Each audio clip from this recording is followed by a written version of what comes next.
অধিকাংশ শিল্পীরা নির্বিবাদী থাকতে পছন্দ করেন। কোট আনকোট নির্বিবাদী শব্দে তারা যখন বাজার অনিয়ন্ত্রিত হয়ে যায়, মরিচের দাম বেড়ে যায়, তখন চুপ থাকতে ভালোবাসেন। আপনি কি এটা কি হয় জানেন, যে কোনো ফ্যাসিস্ট সরকার ক্ষমতায় আসলে পরে সবার আগে চেষ্টা করে গণমাধ্যমকে, এবং কারণ ফ্যাসিস্টদের নিয়ন্ত্রণের মধ্যে তো 3টা স্তম্ভ আছেই, 3 স্টেটস আছেই, তাই না? বিচার বিভাগ, আপনার লেজিসলেটিভ এবং আপনার নির্বাহী বিভাগ, এগুলো সব তারা নিজেরা নষ্ট করছে, ধ্বংস করে দিচ্ছে।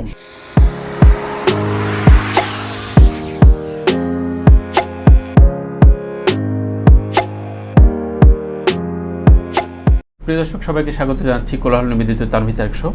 একই সাথে অনুষ্ঠানটি দেখছেন স্বাধীন মিউজিক অ্যাপ শো 5টি প্ল্যাটফর্মে।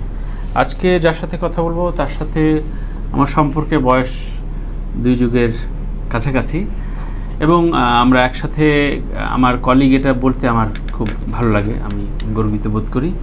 তার অনেকগুলো পরিচয়: কবি, সাংবাদিক, কথাসাহিত্যিক, অ্যাক্টিভিস্ট, অত্যন্ত পরিচিত গণমাধ্যম ব্যক্তিত্ব কাজী জেসিন। কাজী জেসিন, আমার নাম তানভীর তারেক। কেমন আছেন? আপনি আমার কাছে আপনাকে পরিচয় করে দিচ্ছেন তানভীর।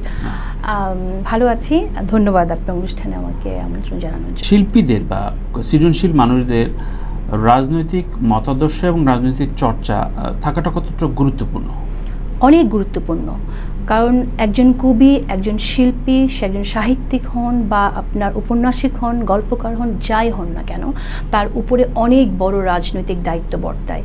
রাজনৈতিক দায়িত্ব ছাড়া আপনি একটি প্রেমের গল্পের মধ্যেও রাজনীতি চলে আসতে পারে। আর যদি আপনি একদম স্রেফ শুধুমাত্র প্রেম নিয়ে গল্প করছেন এবং সেখানে আপনি অন্য কিছু রাখছেন না, আপনি ভাবছেন, তো এই ভাবনার মধ্যে যে আপনি একরকম সান্ত্বনা পাবেন যে আপনি রাজনীতি নিয়ে কোনো কিছু করছেন না, সেখানেও একটা রাজনীতি থাকে। কারণ আপনি কোন ভাষায় লিখছেন, কোন ভাষাটা ব্যবহার করছেন, সেটাও কিন্তু একটা রাজনীতি। যেমন ধরেন, আমরা যে ভাষায় কথা বলি, যে আমিও যে ভাষায় কথা বলি, কারণ আমাকে ছোটোবেলায় এই ভাষাটাই কিন্তু শেখানো হয়েছে বলে আমি বলি।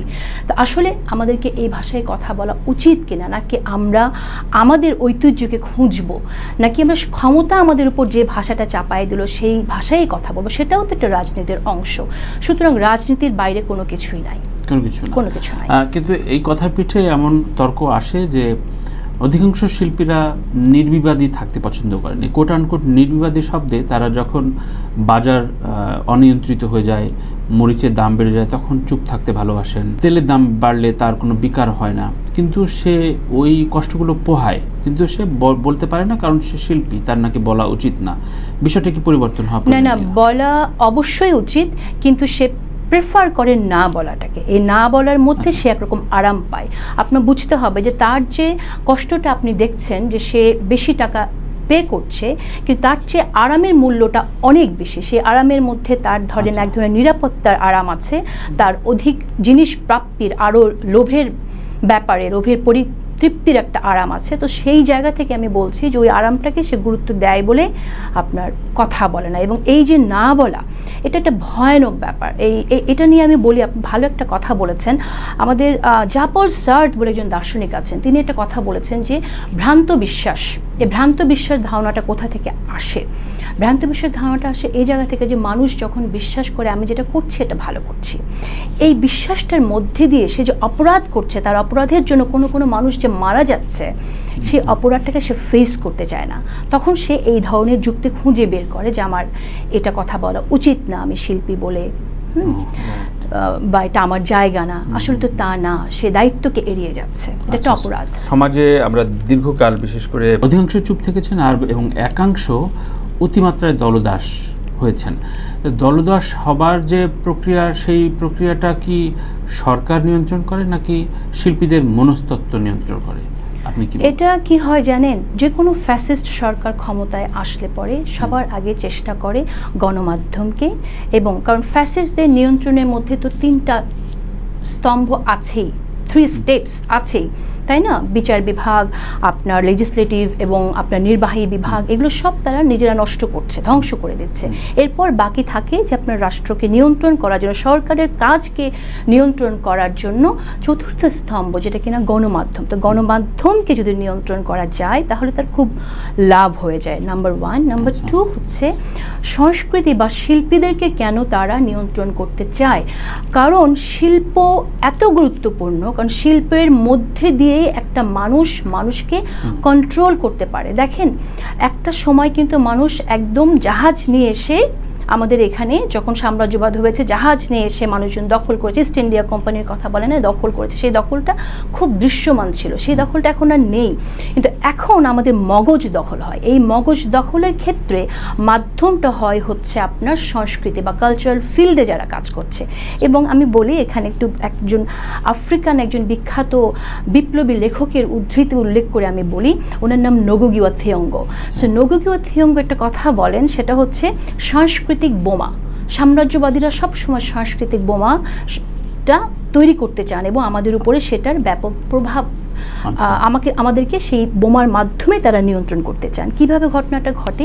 যখন আপনি একজনকে দেখেন যে সে কাজটা করছে এবং খুব ভালো কাজ, তারা ওটাকে খুব প্রশংসা করে, প্রথম খুব ভালো কাজ, তখন আমরা তার মতো হতে চাই। এই যে হইতে চাই তার মধ্যে, এর মধ্যে দিয়েই কিন্তু ঘটনাটা ঘটে যায়।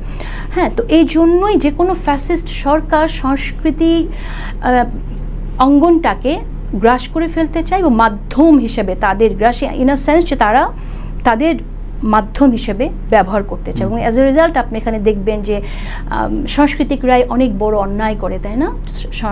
ইতিহাসকে টুইস্ট করে তারা ফিল্ম বানাচ্ছে, ইতিহাসকে টুইস্ট করে তারা নাটক বানাচ্ছে, এবং আমাদের তরুণরা বা অন্য যারা ভিউয়ার্স আছেন তারা কিন্তু তাই দেখছেন এবং বিশ্বাস করছেন। তো এইভাবে ঘটনাগুলো ঘটে, তাদের জায়গাটাকে মজবুত করার জন্য তারা এটা করেন।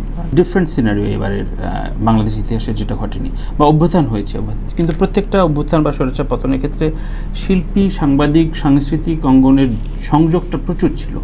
এবারে যেটা মিসিং, আপনি এই মিসিং হওয়াটাকে কিভাবে দেখেন? বাংলাদেশের জন্য এটা একটা নতুন ঘটনা। বাংলাদেশে যে ঘটনাটা ঘটেছে এবার, এই ঘটনাটা আমাদের ইতিহাসে কখনো ঘটেনি। আপনার মনে রাখতে হবে যে আমাদের ৭১-এর যে মুক্তিযুদ্ধ, এই মুক্তিযুদ্ধেও আমরা আমাদের পাশের দেশের সহযোগিতা আমরা নিয়েছিলাম এবং পেয়েছিলাম, তাই না? এবারের যে যুদ্ধটা ছিল এটা আমরা নিজেরা করেছি, এটা আমাদের ছাত্র জনতার নিজেদের করা একটা যুদ্ধ। হ্যাঁ, সুতরাং এটার সাথে প্রথমত কোনো আমাদের ইতিহাসে তুলনা দেওয়ার মতো কোনো ঘটনা কখনো ঘটেনি। এবং আপনি দেখবেন যে বিদেশের যদি আপনার বৈশ্বিক দিকে যদি আপনি দেখেন, তাহলেও আপনি এই জিনিসটা, এই ঘটনাটাই ঘটেছে যখন কিনা এই ধরনের একটা ফ্যাসিস্ট এখানে এক জায়গায় দাঁড়িয়ে যায়, হ্যাঁ, এমনভাবে একটা মাফিয়া আকারে সবাইকে, মানে লাশতন্ত্রের মধ্যে দিয়ে, মানুষকে মারার মধ্যে দিয়ে, তখন তারা ওই শিল্প মাধ্যমকে, সাংস্কৃতিক ব্যক্তিত্বদেরকে সবাইকেই তারা কিনে ফেলে এবং তারা বিক্রি হয়ে যায়। যখন এই ঘটনাটা ঘটে, বিক্রি হয়ে যায়, তখনই তো আসলে আমরা সাধারণ মানুষ, শ্রমিক জনতা পরাজিত হয় এবং ফ্যাসিস্টরা জয়ী হয়। 2018-তে কোটা আন্দোলন শুরু হয়েছিল, তখন একক নেতৃত্ব ছিল।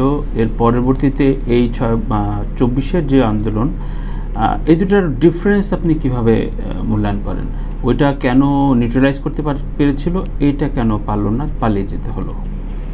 শুনেন, এই সরকার বিগত সময়গুলোতে যা করেছে, শুরু থেকে যা করে আসছে না, আমরা দেখছি যে গণমাধ্যমকে প্রথমে তারা আপনার বাকস্বাধীনতা কেড়ে নিল, সাংবাদিকদের উপর আঘাত আসলো, এবং এরপর তারা রাজনীতিবিদদের আপনার গ্রেফতার এবং বিনা বিচারে আপনার হত্যার ঘটনা ঘটলো, গুম, নির্যাতন।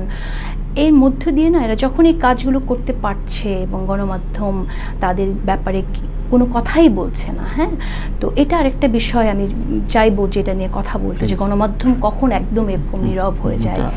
তো এটা যখন হচ্ছে তখন তাদের মধ্যে একটা কনফিডেন্সটা আসলো যে আমরা আরও খুন করতে পারবো, আমরা আরও লাশ ফেলতে পারবো। লাশতন্ত্রটা তখন আরও তাদের সফল একটা জায়গায় পৌঁছে গেল। তো এইটা আপনার যখন এরকম ঘটনা ঘটছে, তখন তো তাদের একটা কনফিডেন্সের কারণেই কিন্তু তারা 2018-তে কী হয়েছে আপনি নিজেই জানেন।